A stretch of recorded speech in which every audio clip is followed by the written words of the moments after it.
na na na na na na na na na na. Daily Grind. Shout out. That's the Bluey theme song. Welcome to the Daily Grind. I'm your host, Luke Hatmaker, and it's Thursday, and I got Rusty with me of the $2 Sports Show. How are you doing, brother?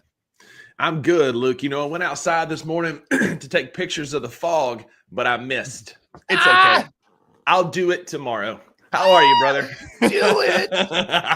Do it. Oh, my God. Man, there's nothing better than starting days off with puns. That is good. I was like, you went outside today? My mind was like, brother, it is too cold. I ain't even got no kids, and I got these dad jokes on a lot. I love them. I need them. I'm grateful for them. I know everybody watching is grateful for them. Which shout out. Thank you for joining us this morning. If you're watching on Twitter, thank you. If not, hop over to YouTube as well. That's where the comments are popping. That's where you can argue with Wayno, argue with us, talk about Bluey. Lots going on over there. But back to us, man. We had us a game last night. The Grizzlies played a basketball hoops game last night. I think that's what it's called, against the Charlotte Hornets. And they won 132 to 120. At one point, they had a 35-point lead. It was a 30-point lead at halftime. I will say it did feel like distinctly too different. The first game was, I thought I was going to be able to like turn the game off at after the third and enjoy myself, because it felt like a much more controlled, much more together game in the first half. Second half scared me a little bit. You know, like they closed the lead down to 14 at one point. I think it was 14. It was just, we pulled it out, but I was worried. What were your first thoughts that jumped out of the game?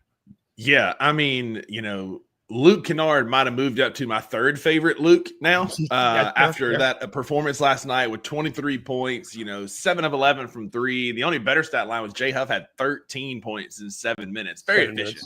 But anyway, the first half was phenomenal. It was a professional win. We handled our business. It was a different class of basketball.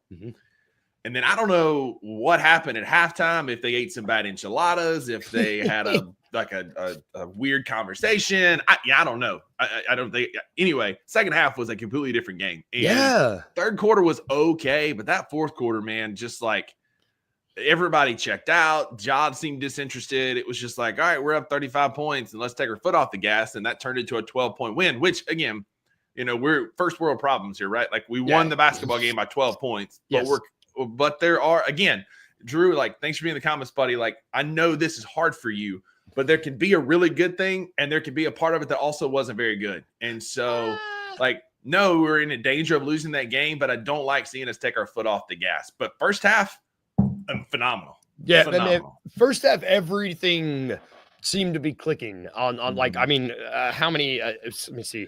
We were turning the ball over. Charlotte had 14 turnovers in that first half. We were just active on both.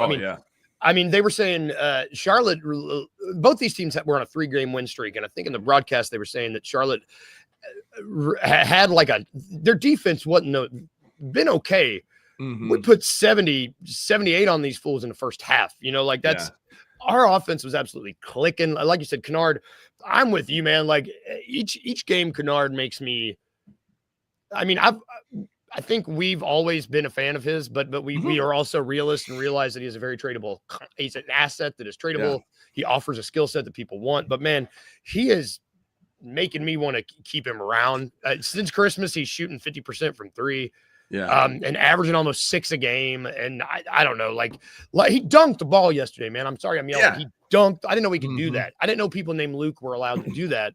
And he did it. And I don't know. He's playing with more joy too. Like, and the lineup was pretty good the first half as well. If you want to talk about that, the rotations were pretty much how I would have done them. Yeah, we know the players pay attention to Twitter. Taylor Jenkins might be paying attention to Twitter as well, because the first half substitutions were down, the lineups were better. We had a lineup in the third quarter, in the second and the third quarter, that I really liked when it was Ja, Jalen, Gigi, Jaren, and Edie, and there was some very productive lineups for us last night. But you talk about Luke Kennard, man. Yeah, I said in the group chat last night, like he might be making me want to keep him, and yeah, like for sure. For the right piece, I would still move him because it is an expiring deal. He's essentially a rental for us this year because, you know, I don't know that we would re-sign him in the offseason. But Also, hats off to Luke Kennard. He moved into second place all-time in NBA history, 3-point percentage, passing Hubert Davis to move into second place. Just incredible career. And like you said, the biggest thing, our biggest complaint, and I think that's what we're we've talked about this a lot on the show. I know you and I have a lot. Our biggest complaint with Luke is he never shoots more than like 4 threes a game. Exactly. He's shooting 6. Look what's happening. He is absolutely filling it up. 7 for 11 last night, 66% from the field. I mean, his true shooting percentage was 95.8. Like, my guy was shooting at 96 true shooting percentage last night. That is in fuego for our Spanish-speaking friends. Like, fuego. My guy was a walking flamethrower last night. Like, they had nothing for him except for Mark Williams last night. We can talk about him. God, that guy had a monster game. Like, he came in averaging 26, and for him to drop 38, like, shout out to the comments. Erwin, Wayno, Astronomo, Drew, thanks for being here, guys. But yesterday morning, there were people in the comments saying, don't forget about Mark Williams, and we didn't even talk about him. No. And then my guy went nuts last night, 38 points. Man, if you would have good, man. If we would have talked on this show, if you would have asked me, gun to my head, which Charlotte player is going to score 35 plus, Mark Williams might have been the third guy I mentioned. Yeah, and good Lord, dude, we didn't have an answer. Edward. It was Edward yesterday. That's who it was. Edward was in the comments. Thank you, sir, for being here and saying that. You did, man. Yesterday, a couple of times I saw it, and I'm like, I'm gonna be honest, man. I'm like, that's Mark Williams. Like, it's fine. And then he put 38 on her heads, and I'm like, Shaq, like I was not familiar with your game, sir. Man, that's exactly what happened last night. I mean, we had nothing. I mean, and one reason we didn't have an answer for Mark Williams, all of our bigs were in foul trouble, man. I mean, Santi had 4, and Santi got sick. Santi got sick and was out. And Brandon Clark had 4. Jaron had 4. J Hub. I told Maggie last night I'd be sick too if I shoot a basketball like that. Damn. Edie was in foul trouble. Jalen Wells was in foul trouble. We had a lot of guys that racked up them fouls in the second half. Excuse me. Let's talk about Edie some. Did Edie look out of sorts to you at all? I mean, I don't think we expected last night. Let's put this up. Astronomo. Mark Williams, who I thought Edie would be. And shout out this too, because I saw this article this morning. I don't know what we're doing. 10 straight games without double figures. I don't really know what we're doing. Like his stats in January, he was averaging like 10 points a game in December. He's averaging like 6 in January. Like it's been a marked drop off. And it's like, I don't know that this was the plan for Zach Edey when we drafted him, because we got all this hype and smoke and what smelled a lot like BS about people are going to have to plan for us and Zach Edey. And then again, when I watched Khalil Ware play so well for Miami, and seeing how he could have fit in this system so much better just makes me even that more angry that we didn't. But yeah, Edey just he first of all, he looked like the non-Cape Crusader, like a Batman with his mask. So he looked cool. But I just don't know that this offense or this coaching staff just really knows what to do with him, because there are still flashes where he gets the ball in the paint and he can make a phenomenal move and gets to the bucket. And it doesn't seem like a great system fit like we had hoped it would. And I'm kind of he's trying to do the Steven Adams tap out on offensive rebounds, and about 1 out of every 7 works. Yeah. And I just don't love the direction that we're going with Zach Edey when we have the opportunity for guys like Khalil Ware and Missy. Yeah. There's guys that we could have gotten at that spot. It really, to me, it makes me feel like, Donovan Clingan was the target. Man, I mean, you look at all the other centers. I mean, we don't want to have to dwell on. There's a lot of the other centers that we have talked about are, and you know what? This is important. I mean, you watch him out there with Mark Williams. Williams, he's a grown ass man. Mark Williams is a grown man. And when you see Edey, he just doesn't seem comfortable with his big body. You can just tell. He's like, man, I got a lot of body and there's not a lot of muscle in here that I can, he's going to have to put some weight on. And this is the thing, and I've said that several times, Edey needs to get his butt in the weight room and to Cookie Canucks in downtown Memphis, just eat burgers and lift weights. That's all he needs to do. And Drew makes my point here. College and professional basketball are entirely different games, systems, products, style. In college, he probably dominated Khalil Ware, because Khalil Ware, the rest of his team is future State Farm agents, right? It's not like he's a great team. And it's a completely different slow down product. Now the pace of the NBA is favoring the more athletic center, which is Khalil Ware. I'm not trying to tell y'all I told y'all so. I'm just going to say I informed you thusly that Khalil Ware was going to be a player. I informed you thusly. That is excellent. You That's were the Big Bang Theory. I stole that. well, that's great. And this is one thing that it looks like there's no more post-up focus, which I get it. The NBA isn't a post-up offense. I get it. Then why did we draft Zach Edey? Like, what are we doing? Like, then he's completely irrelevant on this team. And if that's how we're going to be, then he's complete. And I hate that because Edey has talent. Yep. But that was a complete waste of a draft pick at the number 9 pick. 100%. You would have been better. I mean, like if you need to use your draft Barovich and draft and stash. If you're going to waste your draft pick, do that. That's it. And yes, like he lost 10 pounds. I don't like the pace he kind of keeps up with the pace. I'm not so sure it's like the pace of it. I think he could learn, but like his minutes are so inconsistent. His in and out, like he's so situational driven because we're not a post up league anymore, but he's such a matchup driven player that it's hard to get reps. It's hard to, get in a rhythm. It's hard to find your place in this team when your minutes are very inconsistent like they have been. Which we're going to talk about where Edey's minutes are going to be. Like we're going to talk about that here soon. Oh yeah. We've talked enough about a bad rookie. Let's talk about a good rookie, man. Yeah, Jalen freaking Wells. I told Maggie last night, the next jersey I'm going to buy is going to have a big old 0 on it because that guy, like, he was in Melo's head. Like, all Melo heard last night was swerving and you're swerving on the corner and Jalen Wells in his ear, like all night long, man. He pestered Melo, and I freaking loved it. You could tell they were frustrated. Melo was pissed. Oh, he was so mad. So mad. Man, I was so every time.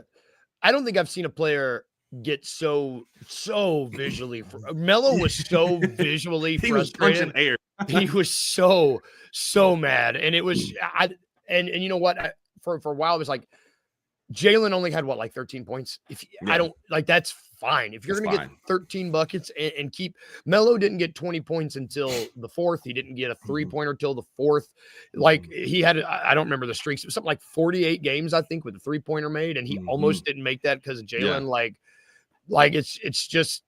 And honestly, I'm not mad. He used all 5. He's 5 of his 6 fouls last night. And I don't hate it because he had Melo in a blender last night mentally. And it's the biggest running joke in the NBA. And like anybody who watches ball knows it's the biggest running joke that he continues to be 3rd in this NBA rookie ladder. And they're trying their best to put Sarr and Messi and Castle above him, even though we beat Castle twice last week. Like Jalen Wells is a problem for the NBA because he was the 39th overall pick. Because he doesn't do the sexy things, right? Like he's not out there throwing up these monster dunks and stuff like Ant and Ja were when they were rookies. He's out there playing Tony Allen basketball. Though we did get a Jalen Wells dunk last night. We got one.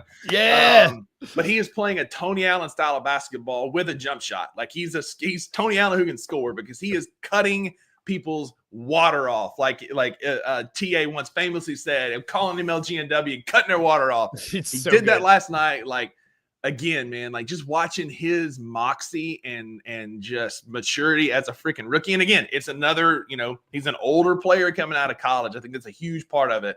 But Jalen Wells is going to be a problem for the NBA.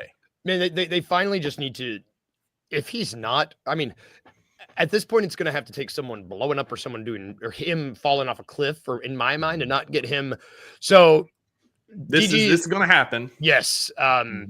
Give him a little bit of grace, but like so far, he is just like exactly what the doctor ordered. And it's, I just don't understand why you don't on this rookie ladder. He's the rookie that's impacting winning the most. He's like the best. He's doing the most points, most threes. Points. He's on the best team of the rookies. Like he is consistently checking every box, but the NBA wants to leave him 3rd, and that's fine. And Wells has already hit a little bit of that rookie wall, right? Like there was that stretch of games where he didn't score very well and he didn't defend very well. It's going to happen again. There's going to be some big moments in big games where he's going to get hunted by some of the best players in the league, and it's not going to go well. But like you said, give him some grace because what he's doing is not normal. If you're new to professional basketball, this kind of rookie play is not normal. Like this is not a normal thing that you're going to see. Like it is. This is a rarity, especially out of a 39th overall pick. And TA with a jump shot that can score is a Hall of Famer. Yeah. And I was talking about this yesterday at work. Like, can you imagine, like, your starting lineup? I think eventually your starting lineup is going to be Ja, Dez, Gigi, Jaren Eady, Jaren BC. Matters not. Jaren John Collins. Matters not. But I think that second lineup, when you've got Jalen and Vince on the floor together, like, good freaking luck, right? Like, we were talking about that yesterday. Like, you're going to try and, like, screen off of Jalen. Cool. So then they're just going to switch right to Vince Williams, who's just as good, if not a whole lot better defensively, and enjoys cutting off your best player's night. Like, that is an elite playoff defensive lineup once we get some experience. Like, you can't count on rookies in the playoffs. Vince has no playoff experience. I get that. But that kind of defense can carry you in some series. Yep. And let's just go ahead and move into this conversation, because Marcus Smart and Vince Williams should be listed as questionable over the next 3 games. We are getting everyone back. And Marcus Smart has barely played in a Grizzlies jersey. Jay Huff has played more games as a Memphis Grizzly than Marcus Smart. I don't know that Marcus is going to play a whole lot more in a Grizzlies jersey. See, I think we're hitting on it. So, like, I want to tinker with this lineup because everybody, a rotation, everybody is getting back. We're getting everybody back. And TJ, you can't play 15 players. I will stop that myself. You cannot. I will come to the locker room and I'll hide tennis shoes. I will hide shoes. That's what I got to do to keep you from playing 15 players. Hiding shoes is good. I just so petty. It's just petty. When a football player gets a concussion, you hide his helmet, right? So you just hide a basketball player's shoes. It makes hide his helmet. God, I hope it doesn't come to that. Let's start with this. Let's start with this stat you sent me this morning. Let's start there, and let's see if we want to keep this up, and who do we play? I don't believe you. Hide and watch, DG. Hide and watch. So you sent me this morning, and if we want to keep this up, I'm just curious who plays. I'm just curious how we do this. This was Lev. I'm going to mispronounce his name. Lev Akabas.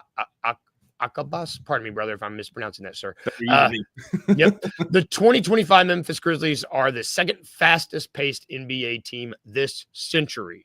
Second fastest this century. 7 seconds or less Suns will be the slowest team in the league today. So the Grizzlies are playing crazy fast, and they were also, when were they dead last? They were dead last in 2006 and 2017. In 2014, 2017, and then 2019, we were tied for dead last. Like, this is a team that has, I don't want to say turn it around, but like, this is a very different style than this Grizzlies team is used to. And the personnel is there that makes it as such that they are able to play these dudes, and I'm just curious with all these guys coming back, so we don't have to resort to hiding shoes. TJ, I know you're watching. Here's who do we let him, who plays, who doesn't play, who's gone, who's like what? I think, like, with this, like, most of the time a playoff rotation shrinks to 8-9 guys. Yeah. I'm going to say 10 for us because our offense is different, because of the pace that we play at. Like, I'll give you 10 players. And those, 9th and 10th guys are, Band-Aid guys to get Ja and Jaren and Dez a little bit of rest, right?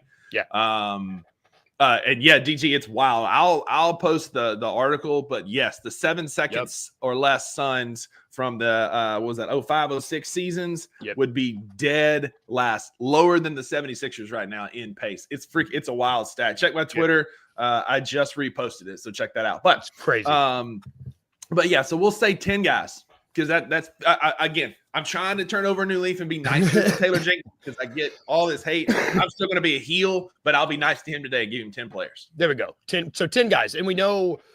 I don't know what that hand was. We know we got Ja, we got I don't know what to do with my hands. We got Ja, we got Dez, we got Jaren, which, shout out, I saw today, Dez is getting his jersey retired with TCU. It's really cool. Really cool. Yeah. Also, shout out those 3 in general, man. That's 3 games in the past 7 days where the 3 dudes have combined for over 60 points. The big 3 are playing like the big 3. And they're getting minutes. Yes. Dez played the entire 10 minutes in the first quarter. Jaren played basically the same in the second quarter. The third and fourth quarter, we kind of took our foot off the gas. They didn't play as much because we were up by 35. But anyway, they're playing more and they're playing well. Yep. And so which I know, Wayno, why do you got to bring the gravy? Bless you. Why do you got to bring the gravy train down? He's not wrong, man. We're on a 4-game winning streak that'll probably get extended this weekend. But I need to see this against good teams. Yes, and we are getting some guys back that should help in 3-point defense. I mean, so the rotation. Yes. We got our big three. We got Dez, we got Jaren, we got Ja. That's 3 that we know we want out of our 10. Then you're going to play. I mean, well, let's start here. Who's not going to be available to pick from? Do we both are we both seeing Marcus not there? Yeah, I don't think Marcus will be a Memphis Grizzly for a whole lot longer. Whether we're the 4th team in the Jimmy Butler and Bradley Beal trade, all floating some salary or something, I really don't. I mean, it's 2 back-to-back years. He's missed a huge chunk of time because of fingers. There's rumors swirling about his dissatisfaction with being in Memphis, all those things. Like, I think we can safely say Marcus Smart is out. And I mean, you've got to do when it's not worked out like you wanted it to. It's much. I respect you. Oh, Straughn thinks he's going to stay. If you can just realize, hey, we made a mistake, let's move on. I think that's where we're at. Like, because he's done we've done the Marcus Smart experience is up and down, up and down. It's been more down than up for us. He just doesn't play a whole lot. I just like Astronoma. I love your positivity, brother. I'm the same way. I'm a glass half full kind of guy, but I just don't know that Marcus Smart is it. We can also successfully rule out, I think, Jake Arabia because like Gigi needs to get all those minutes. He's out there getting LA Fitness minutes where he's just getting his steps in, and Gigi's sitting there watching. And shout out Maggie, she was watching the game with me last night, and as soon as they showed Jake, she goes, "Ooh, can we cut him just because of his outfit? Like he looked freaking ridiculous last night with his like flannel shirt, shacket, hoodie thing. Like it was like get him off my basketball team." He needs a stylist. I don't know who he needs one bad. So let's take those 2 out. I agree with you. I don't want to. Let's remove them. And honestly, if one of our big salaries is going, I would like to keep. Oh God, hold on. So don't say it. I'm not. I'm gonna back it up. Ja, Dez, Jaren. We know. I think them. Like I know it's a playoff rotation, and you can't count on rookies in playoff rotations. But I think Jalen has earned a spot to be able to play. Jalen, Vince, Gigi. That's 6, right? I think we can agree on those 6. Yeah, that's a strong 6. So yeah, I like that because that gets us one big and then a lot of guys that are interchangeable because we're a positionless offense and that kind of thing. So we've got 6 guys with one big. So who's the other big that you would trust to play? Brandon Clark. I think so. I was in that playoff series against Minnesota. I was in the building for that when Steven Adams got played off the court, and the reason we won that it was because of Brandon Clark. I like Brandon Clark. So that's math 7, 8, that's 7. 1, 2, 3, 4, 5, 6, that's 7. So we've got 2 bigs. We've got 7 players. So I'm being gracious, and I've got you 3 more spots, man. Well, and we're not going to do anything with Edie, right? Like is Edie going to play? Not much. So okay. So I mean, in the playoffs, so let's take him out. I mean, because and BC deserves those because he's got playoff experience in the 5 for us, right? In playoff series in the past, right? So like I think BC has earned that other big spot. So then we're talking. So with our front court, I mean, I think you shrink it a whole lot. Drew threw a name here in the comments that I don't think a lot of people are going to like to hear me say, but he's like shooters and basketball players go through funks, and Santi might just be in one right now. I think that Santi could be a playoff minute getter for us. Again, he's got experience. This offense does fit what he's doing. I think Santi would be number 8 because he also gives you flexibility, right? Because he can technically play the 3, he can play the 4, he can play the 5. I knew Wayno was going to say something, but I think Santi could be one of the players. And DG brings up a great point here. Like if Smart is on the team, then they'll find a way to play him. But I think this is more likely. Whatever we get in return for Marcus Smart, I hope it's Cam Johnson. Yes. I hope it's John Collins, somebody like that. That's who will play 100%. So I love this. So that's Santi is our 8th guy. That's 8 guys. And then let's say insert asset here that we get back from Marcus. Let's say mystery player is our, like you said, one of the 2 you said. Let's say Marcus Smart's replacement. 3 question marks as our 9th player. Yes. So there's 1 spot left. And who is damn Wayno? It is harsh. So that's 9 guys. We've got Luke Kennard, who is may or may not still be. We asset that can be traded. I don't know. There's Luke. There's okay, Daniel. I'm putting this up here just so we can. Can we mute people in the comments? Like, you need a break, brother.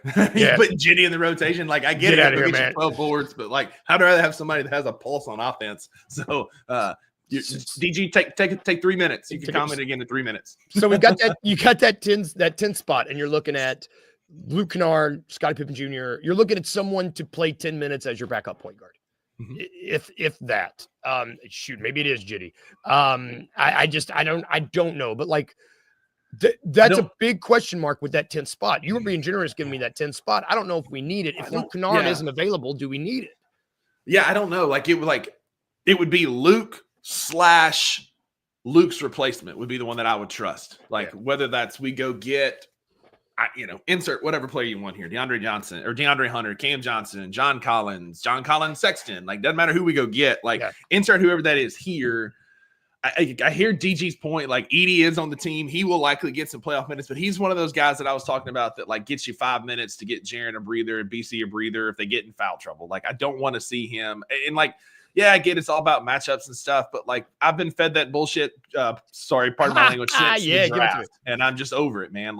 It's matchup driven. And then when we have a good matchup for Zach Edey, he plays 6 minutes. And it's just I get it, but I'm just kind of over that. I'm sick of having that conversation. And so I think I love Zach Edey, but I just I don't see where it fits. That 10th spot that we were talking about, in a playoff rotation, I guess that's the spot. That 10th spot is all about matchups. If you need, Shelby agrees. If you need Edey, if you need Kennard, if you need, I guess that 10th spot would be all about matchups. And that's us being generous here. Like we were saying, I feel good with the 9 guys we had. 8 guys. Granted, I think you get our starting lineup of Ja, Dez. I'll give you Jalen, Jaren, and BC. That's your starters. And then you put GG in, you put Vince in, you roll BC in at the post, Santi in at the post some. Honestly, I could make a case for an 8-man rotation right here that I would trust in a playoff series with what we have up to Santi before we got to our question marks. I think that there's a good chance that that's a good playoff. I see this, but I trust Taylor Jenkins as much as I trust to part with the flu to figure this out. My confidence is shaky at best. Man, flu fart. Now we're talking. Erwin off the top rope from the Philippines. Shout out for being here, sir. I don't even know what time it is in the Philippines. I'm not even real sure where the Philippines are. It's probably in Alabama. I don't know, but thanks for being here. Thanks for talking about this because yes, trade Marcus Smart for Cam Johnson. Yep. Well, I think we're yep. That I'm with you. The flu fart got me through a loop. But I think that who knows? King Meek said, all this for naught. We'll probably still get to the first round of the playoffs, and TJ is going to run out of 13-man rotation. This is a conversation that we need to have at some point. Again, it's nothing against Desmond Bane, but there is a reality where Desmond Bane could be a 6th man of the year. We might have that conversation tomorrow. I don't know. Well, that's a conversation for another episode because we can get a lot of stuff out of that. We're gonna take a quick break because hopefully TJ, I know you're watching. Just tinker with your lineup a little bit and do what we do and win you a playoff series. We'll see. Hopefully we win the next game, tomorrow's game, but we got some tough competition coming up where Rubber's going to have to meet the road against some of these teams. We're going to take a quick break, and when we get back, we're tubing again. I know it's not Tuesday, but I wasn't here Tuesday, and I want to tube right after this.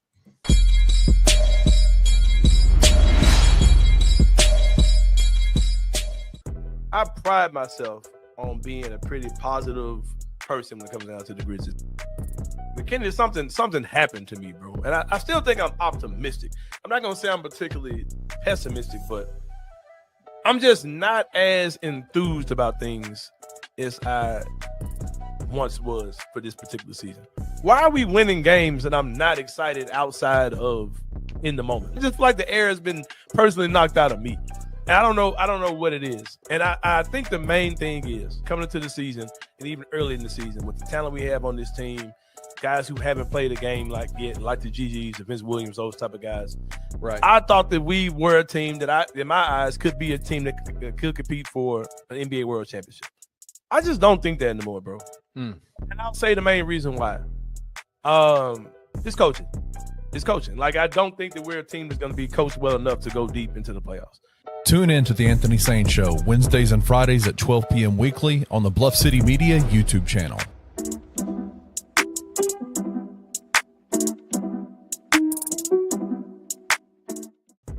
In the two games, I don't know. I guess I expected to see more from Wemby, just because I've seen more. Like you, I haven't really watched the Spurs, but I've seen a lot of highlights of him, and I've seen a lot of stat lines from him that are incredible. And his stat lines were good against us, but I don't think they were impactful. His play was underwhelming. But to me, it was the shot selection was awful. Because of his length, it's very hard to contest anything. He caught the ball at the free throw line one time, made the dribble, and then opened up for a layup, and I was like, holy shit. Dude was at the rim laying the ball, like over the top of Jaren. Just literally, I was like, God, dog. I don't know why. I'm glad he don't do that more often. Tune in to the Night Court Podcast with your hosts, Rob Fisher and Brevin Knight, on the Bluff City Media YouTube channel.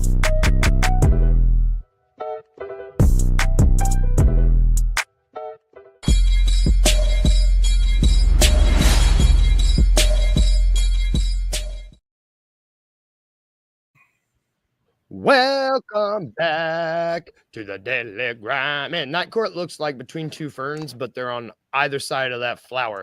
Really fun. What a great show, too. What a great show. You catch Night Court. That was yesterday, right? We decided it was yesterday. We got the $2 Sports Show. That is every Tuesday and Thursday at noon. So you guys are going live today. Yes. We got the Anthony Sane Show, which is every Wednesday and Friday at broadcast at noon. We got the No Bluffing Show. That's earlier in the week, Sundays, Mondays. Got Tigers Untapped. We got lots of Tigers. Yep. Twerking and tinkering. That's a T-word. Tigers twerking and tinkering. Yep. Tinkering and twerking and tweaking. And I'm going to lose it. It's so difficult to say. And then we've got the Grizz 901 Live postgame show, which is every weekday after the game. Best postgame show out there. That's DG and Nate. Check it out. This is all at bluffcitymedia.co. We got a lot of stuff over there. So there's soccer, Tigers basketball. Like, there's stuff for everybody, y'all. If you don't like Grizzlies, if you need a little bit more other than hoops, then they really do have you covered over there. Like, go check it out. And all that's at bluffcitymedia.co. But back to this show. On this show on Thursdays, we don't normally do. We normally do that on Tuesdays. But because of technical difficulties this morning, and because I wasn't here Tuesday, we're tubing again on Thursday. I am going to, so I'll go first. So what I was watching, I really wanted to talk about this on Tuesday with you guys. So I watched the first episode of Severance. That's not what I'm talking about. I don't know. So we were talking about this on our group chat a little bit. Man, Bluey slaps. I've been watching. There's 3 seasons. Each season's got 50 episodes. I've watched all of them with my dog. I don't even have kids. I'm not watching these with my children. I'm watching them with my dog.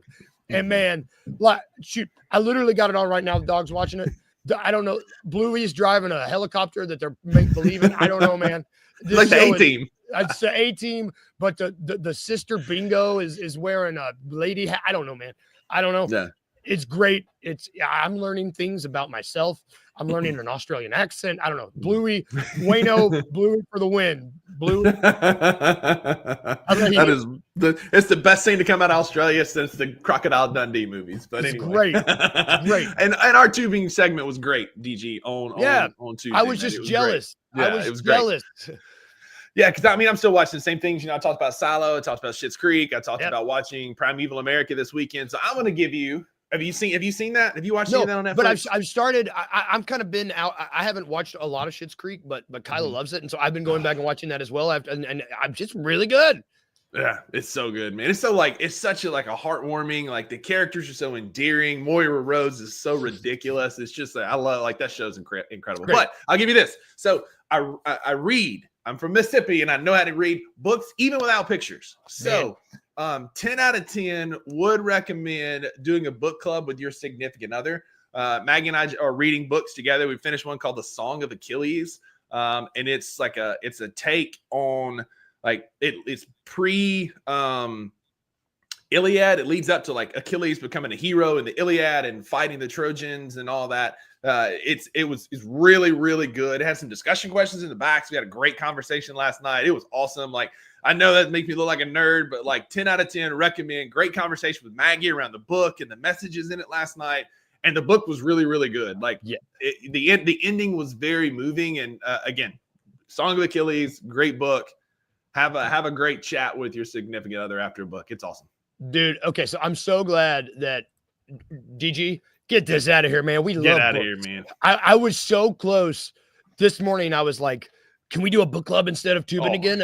And I was like, wait, I don't know how to make a graphic. I was like, I can't make a graphic fast enough. And so, but we're on the same wavelength. I wanted to do a book. We might start doing a book club when my technical difficulties happen because I'm always reading something. Like, I do enjoy reading, it's something that I get it. It's nerdy, but whatever. But like, I like reading books, horror books. I mean, this is fine, Drew, because I'm connecting with my lady. It sets my manhood back 50 years. That's fine. Whatever. I'm with you. I'm with you, brother. Books and Bluey for the win, baby. Let's go. That's going to do it for our show today. I am going to go build something, Uncle Buck. I'm welding today.